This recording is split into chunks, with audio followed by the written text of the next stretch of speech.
Hey guys, how's it going? Welcome back. Well, I got myself a new little machine to mess around with. Did a trade deal, love trading.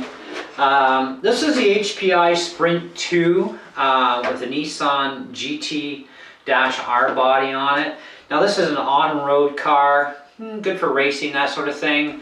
If you throw on some drift tires and wheels, you can do drifting with it, no problem. So let's take a look under the hood, see what we get. So it comes with a 2000 milliamp battery, brushed ESC, and brushed 15 turn Fireball motor in it. It's about a 540 size. Everything is waterproof, ESC, servo, receiver. Although this is missing the receiver top of the box. I mean, I got it used, so you know. And it had a few things I had to straighten out. I had to replace the one hex nut pin on the one side, and I had to make a new pin actually for the spur gear. It has a, on the shaft, I didn't notice when I first got it that it even had a hole for a pin. I just screwed it on nice and tight and it locked up, because he had mentioned to me, the guy I got it from, that you know, he couldn't get it to lock up right. You know, it would just spin and you know, you're not going anywhere in a hurry, right? And so I thought, okay, well, let's take it apart, check, couldn't find anything, slammed it back together, snugged her up real tight, and it drove, but then it loosened off on me. And so this is a new machine for me. I mean, I don't know everything about every machine out there, and nobody does, so we learn things as we go, and this sort of a setup is also something entirely new for me to learn too. So anyways, I had some helicopter fly bar, or balance bar pins, and I found one that was a precise fit to the hole, because I found the hole in the shaft finally. I moved a few things around and was able to shorten it up enough that it was actually a precise fit. I did it right the first time, which was like awesome, and so I was pretty happy with myself for that. So I got that all in there installed, locked her down, and now of course it's solid as a rock, forward, reverse, you know, no problems. It is a dual belt drive system and four-wheel drive. The shocks are a plastic body with aluminum caps, and they are oil-filled shocks. I'm going to probably end up taking these all apart, emptying them out, redoing the oil, and cleaning them all up. I want to clean the whole machine up, period. You know, and I got to get the parts that are missing, like our receiver box top and the other half of our battery tie down. So in the meantime, I'm going to have to find a little more inventive way to tie the battery down at this end so I can run it. I've run it a couple of times on the street just messing around. We are going to do a little bit of a run for you just to show you. Now, as far as what these things cost new, I've seen them, it's still a current selling model. You can get them anywhere from about 230 bucks to about 300 and change roughly, which actually isn't bad. I mean, you get a lot of bang for your buck with this machine. As far as what's the top speed, well, with the brushed motor in here, from what I've seen on one YouTube video, about 16, 17 miles an hour, which actually I guess isn't too bad for a road car, but it could have been a little bit better. But I mean, you can get a little bit of extra speed by changing out the pinion, and it is 48 pitch, which is nice, because that means my Traxxas pinions are going to be compatible. And so I'm going to actually try a 26 tooth pinion in it, and see what else I can mess around with as far as pinions go for a little bit more speed, that sort of thing. But eventually, I got a feeling I'm going to definitely be going brushless with this thing. Anyway, so as far as the radio goes, you know, typical forward, reverse, stop, that sort of deal, left and right. You've got dual rates, throttle trim, steering trim. You've got throttle reverse, servo reversing switches.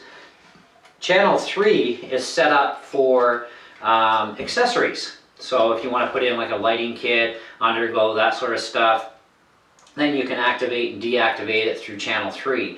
And that's pretty cool. So I'm thinking, yes, definitely a lighting kit is going to be something I may end up doing, because going for the taillight area, I can just pop them right through here. I've got exhaust ports. Maybe I can get some LEDs to emulate like a blinky type thing for the exhaust. I don't know. It's going to be something I'm going to have to work out and figure out. I do have a second body that came with this that's clear right now. I'm actually going to mask it all up and painted. It's a Honda S2000 body. Just pops right on. It's cool. So that's going to be something else that I'm going to have for a spare body, so I can change them around a little bit. I can't tell you too much more about the car. I'm still learning a few things here and there as I'm studying, online, and different websites that sell have different spec layouts and so on. And I'm going to get a hold of HPI and find out about seeing if they have a downloadable manual that I can get for this, so I can learn more and more about it. Because right now I couldn't even tell you how to change the belt on the thing, except for, it looks interesting. So yeah, we got some learning to do. Whole new machine for me to learn, and it's going to take me some time. But as I learn about this and learn about little tweaks and stuff, I'm going to share that with you guys. As far as what I actually think about it right now, well, I've done a little bit of driving with it on the street. Definitely, like I said, forget drifting with these tires, ain't going to happen. So I'm going to have to order some drift tires in. I like how it handles. 16 miles an hour is a little slow, but it actually does look kind of fast considering it is a car, and it is very, very low. It's only got 9 millimeters of ground clearance. It's like really sick low to the ground. So out on my street, it's kind of to try and mess with it much, because I got a lot of little spots where I got to watch where I go. So this is going to be better for like a big, huge parking lot, flat surface, that sort of thing. For messing around with. Definitely not something you want to have on your public streets if you have little bumps here and there and everywhere else. So, but otherwise, I think it's pretty cool. I'm not even going to bother with star ratings or anything, because this is not a review. This is just something, I wanted to show you guys a new acquisition I got for the collection. I've had drifter race cars before. I had that Ford GT machine, and it wasn't too bad, and it was nice. It was brushless setup, and that's what I'm thinking. I'm more than likely going to end up going to brushless with this thing in the end, just because brushed motors, although they have some good points to them, they suck for speed. You gotta have brushless, and so that's something that's going to be a future conversion. But otherwise, I'm liking what I'm seeing so far with this thing. And the quality is there. Definitely a very, very neat little machine for sure. So if you're looking for a road machine, or something that you can, just throw on a set of drift tires and just go out and drift, and then come back and swap to your street tires, do some racing, with your buddies and stuff. It's a pretty good, flexible car that way, from everything I've seen on it. And read about it, and so that's actually kind of cool. So it's not a specific drift-only vehicle, So, and you're going to have a lot of compatibility too, because of the 12 millimeter hex hubs in this thing. So you have a lot of compatibility with different wheels from different 110 scale machines. And yes, it is 110. I forgot to mention that. Sorry.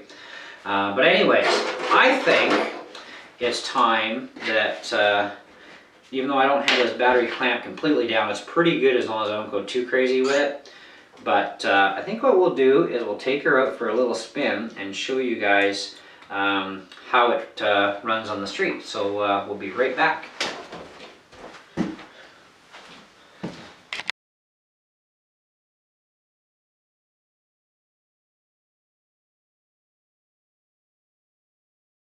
Alright guys, time to show you a little bit of this thing running on the road.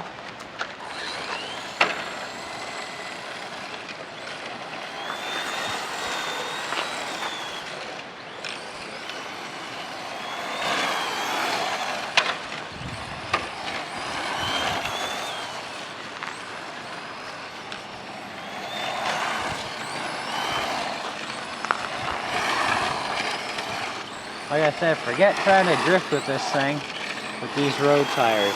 These are good if you're racing.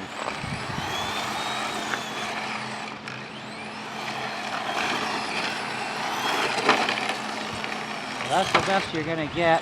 Whoop, there goes the battery. I told you.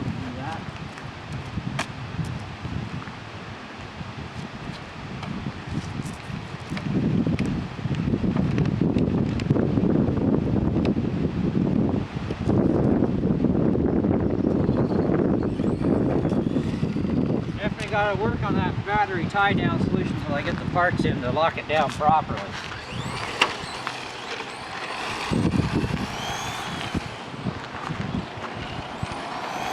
There's a car coming up.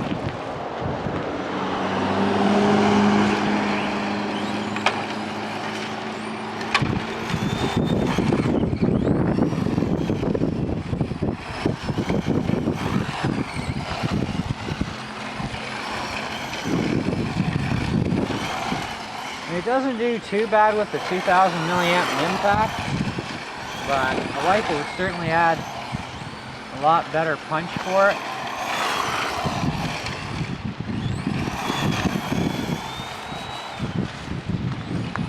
There's full throttle. Whoops. Let me see if I can get her in a straight line here. There you go.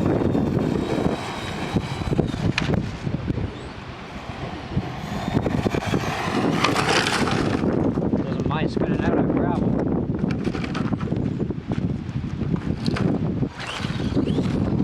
That low chassis does make it difficult. So we've got, there goes my battery again.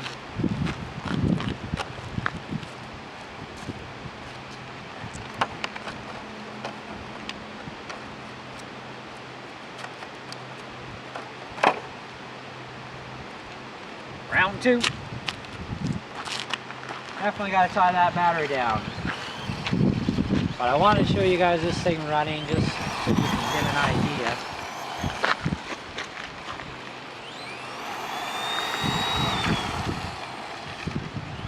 There's full throttle.